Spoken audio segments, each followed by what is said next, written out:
জীবনের নিরাপত্তা চেয়ে থানায় জিডি করলেন দেলাওয়ার হোসাইন সাঈদীকে চিকিৎসা দেয়া বিএসএমএমইউ কার্ডিয়াক বিভাগের অধ্যাপক এস এম মোস্তফা জামান। গত মধ্যরাতে রাজধানীর ধানমন্ডি থানায় তিনি জিডি করেছেন।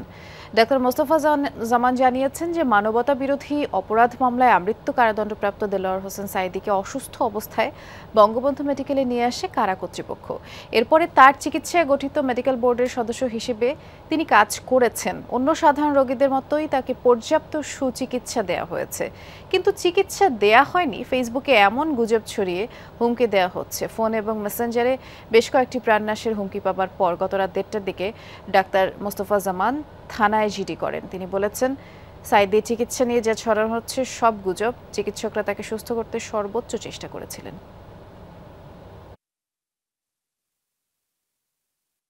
জনাব সাঈদীর চিকিৎসায় আমরা সর্বাত্মক সহযোগিতা করেছি।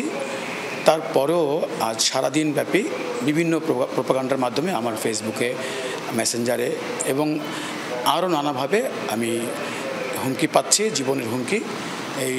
সেটি প্রায় 50-এর অধিক হুমকি পাওয়ার পর নিরাপত্তার জন্য, আমার এবং আমার পরিবারের নিরাপত্তার জন্য আমি থানায় জিডি করতে এসেছি।